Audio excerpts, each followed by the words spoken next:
निधि, जल्दी से सामान बांध लो, हम कल शाम की गाड़ी से घर जा रहे हैं। मम्मी की तबीयत ठीक नहीं है, रितेश ने फ़ोन पर कहा। लेकिन रितेश, मेरी शाम को ज़रूरी मीटिंग है जिसकी तैयारी मैं पिछले 1 महीने से कर रही थी और उसमें मेरी प्रेजेंटेशन भी है, तो मैं तो नहीं जा पाऊंगी। आप चले जाइए और मम्मी को संभाल लीजिए। तुम्हारा फिर से वही मीटिंग का नाटक। तुम तो मेरे घर वालों को ज़रा भी नहीं चाहती हो, हर समय ना जाने का कोई ना कोई बहाना बनाती रहती हो। तुम्हें तो बस अपनी आज़ादी चाहिए, जब देखो मीटिंग और ऑफिस। ये नौकरी छोड़ क्यों नहीं देती? रितेश ने गुस्से में फ़ोन पटक दिया। निधि को कभी कभी विश्वास नहीं होता था कि ये वो ही रितेश है जो उसकी स्मार्टनेस और काबिलियत का दीवाना था, जो उसके आत्मनिर्भर होने की हमेशा तारीफ करता था। आज वो ही कह रहा है कि नौकरी छोड़ दो। अब नौकरी छोड़ भी कैसे सकती हूँ? घर की ईएमआई दोनों बराबर मिल कर देते हैं। जब सैलरी आती है तो रितेश को अच्छा लगता है, पर जब वो किसी काम से ससुराल नहीं जा पाती है तो वो कुछ भी अनाप शनाप कह देता है और गुस्सा हो जाता है। गुस्सा भी ऐसा कि 3-4 दिन तक बात नहीं करेगा। फिर निधि उसे बड़ी मुश्किल से मनाती है। धीरे धीरे सब सामान्य हो जाता है और जिंदगी वापस पटरी पर आ जाती है। अभी 6 महीने पहले ही तो दोनों की शादी हुई थी। दोनों ही एक ऑफिस की सालाना मीटिंग के दौरान मिले थे। फिर फोन का सिलसिला शुरू हुआ, दोस्ती हुई, प्यार हुआ और फिर शादी हो गई। दोनों के घर वालों ने भी कोई आपत्ति नहीं की, उन्हें भी रिश्ता पसंद था। रितेश और निधि दूसरे शहर में रहते थे और उनके परिवार दूसरे शहर में रहते थे। दोनों के बीच वहाँ भी आना जाना था। निधि ससुराल जाती थी तो वहीं मायके भी रह आती थी। रितेश के घर में मम्मी पापा और एक छोटी बहन थी जो कॉलेज में पढ़ रही थी। वहीं निधि के घर में मम्मी पापा थे। दोनों के परिवार ज़्यादा दूर भी नहीं रहते थे, कभी कभी उनका आना जाना भी हो जाता था। रितेश और निधि के बीच में बड़ा प्यार था, पर जब रितेश की मम्मी की कोई बात आती थी तो रितेश निधि के प्यार को भुला देता था और ऐसे व्यवहार करता था कि उसकी मम्मी की बीमारी की जिम्मेदार सिर्फ निधि है, क्योंकि वो उनकी सेवा करने के लिए नहीं गई। रात को वो गुस्से में घर आया। तुम है ना, हर बार बस अपनी ही चलाती रहती हो। कभी सोचा है मेरी मम्मी ने मुझे किस तरह से पाला है और मेरे करियर के लिए कितने समझौते किए हैं? एक ही बेटा हूँ और बहू लाया हूँ, तो तुमसे कोई उम्मीद रख भी लेती है तो कोई बड़ी बात नहीं है। हर बहू का फर्ज होता है कि वो सास की तन मन से सेवा करे। तुम अपनी मीटिंग कैंसिल नहीं कर सकती। रितेश, ये तुम्हें क्या हो जाता है? मैं अपनी मीटिंग कैंसिल नहीं कर सकती हूँ, तुम्हें तो सब पता है, फिर भी क्यों बात का बतंगड़ बना रहे हो? अरे मम्मी बीमार है तो तुम जाओ ना, मैं कौन सा रोक रही हूँ। तुम्हारे पापा हैं, छोटी बहन है, सब मिलकर संभाल लेना। मैं नहीं जा सकती हूँ। रितेश गुस्से में कमरे में चला गया। निधि का चेहरा उतर गया था और आंखें भर आई थी। रितेश को अपने मम्मी पापा के आगे कुछ भी नहीं दिखता था। मैं भी तो अपने मम्मी पापा को छोड़कर रह रही हूँ, उनके तो कोई बेटा भी नहीं है और मेरे कोई छोटी बहन भी नहीं है, वो भी तो अकेले सब मैनेज करते हैं। तो क्या रितेश, आप भी उनको संभाल नहीं सकते हैं? दूसरे दिन रितेश माँ के घर चले गए और निधि देर रात तक अपनी मीटिंग में व्यस्त रही थी और घर आकर सो गई। अगली सुबह फ़ोन की घंटी बजती है। उधर से रितेश गुस्से में उबर रहा था।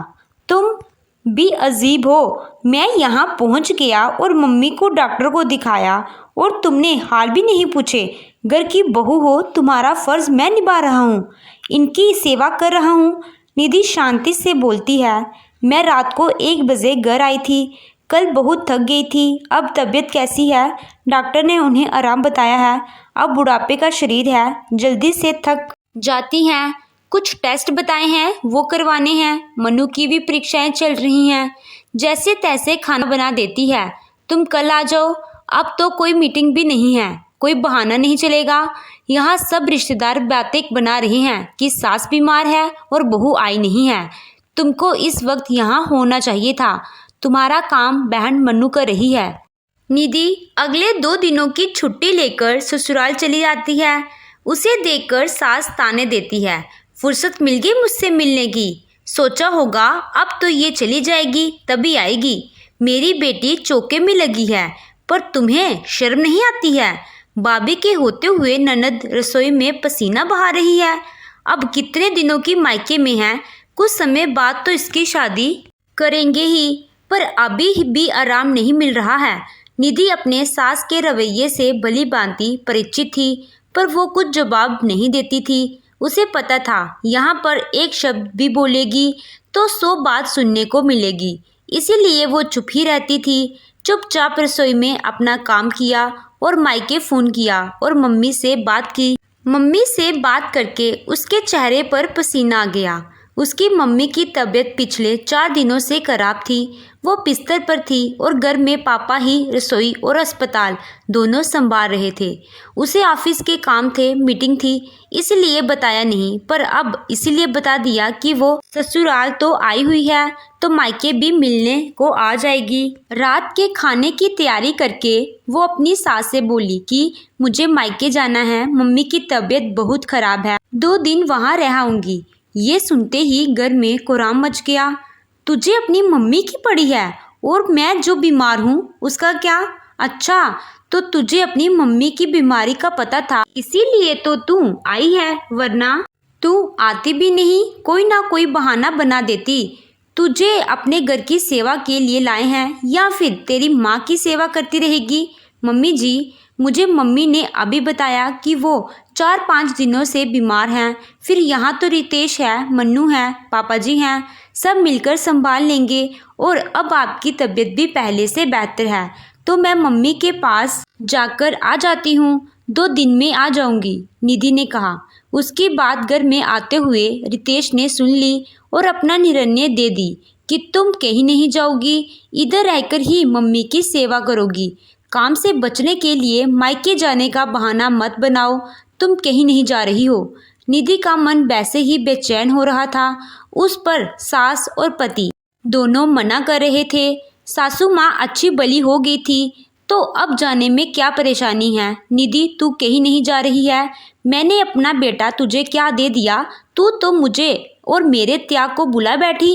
रितेश को 9 महीने पेट में रखा था, रातों को जाकर दूध पिलाया था, बीमारी में इसकी देखभाल की थी, इसकी पढ़ाई के लिए खुद की इच्छाओं को मारा था, कितनी मुश्किल से रितेश को पाला और पढ़ाई करवाई।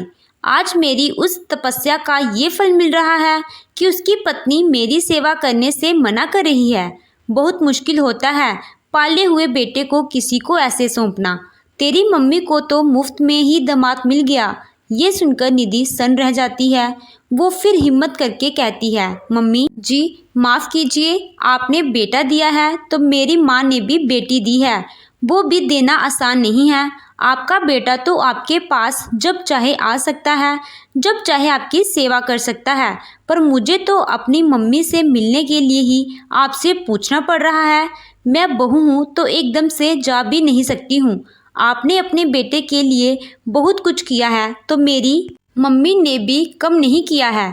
तपस्या तो पालने के लिए हर माँ करती है, वो बेटे और बेटी में फ़र्क नहीं करती है।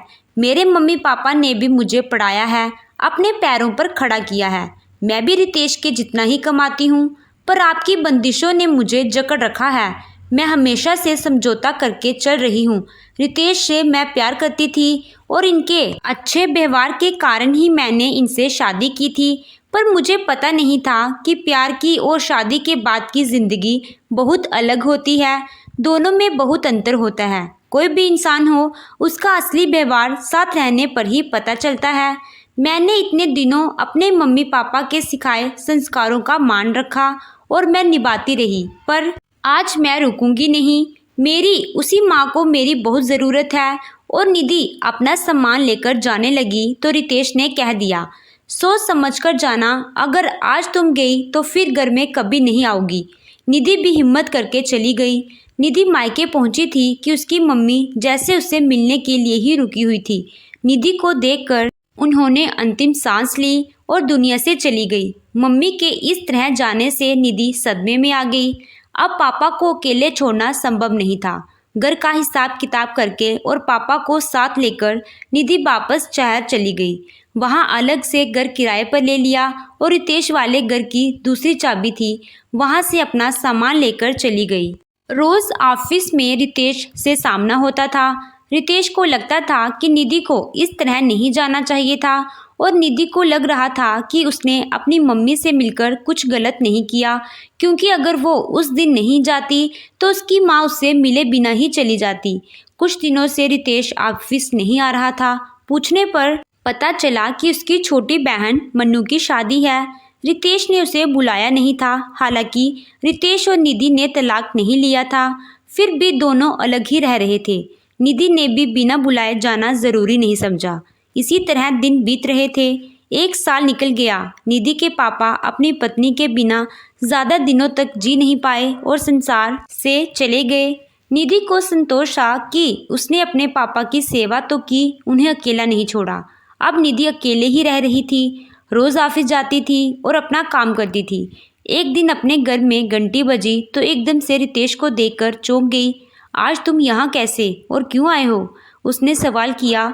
मैं तुमसे अपने बुरे व्यवहार के लिए माफ़ी मांगने आया हूँ। मैंने हमेशा तुम पर अपनी सोच थोपी थी, कभी तुम्हारी भावनाओं को महसूस नहीं किया, कभी तुम्हारे दर्द को नहीं समझा।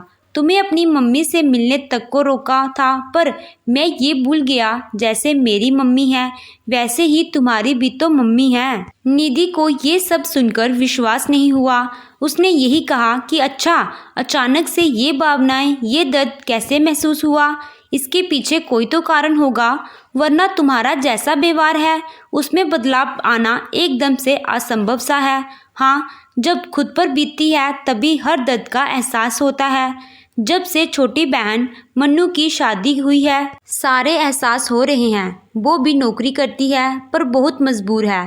दामाद जी ने उसका जीना मुश्किल कर रखा है, कभी भी घर नहीं बेचते हैं। कुछ दिनों पहले पापा को हार्ट अटैक आया था, वो अस्पताल में भर्ती थे। हमने कहा था कि मन्नू को कुछ दिनों के लिए भेज दें, पर दामाद जी ने भेजा नहीं। मुझे भी छुट्टी मिल नहीं पाई। सीनियर्स के साथ मीटिंग थी, मम्मी को अकेले भागदौड़ करनी पड़ी, पर मन्नू के ससुराल वालों ने उसे भेजा नहीं। तब जाकर मम्मी और मुझे समझ में आया कि जब हमने अपनी बहू का दिल दुखाया है तो हमारी बेटी को कैसे सुख मिल सकता है। जो हम दूसरे की बेटी को देंगे वही तो पलट कर हमें मिलेगा।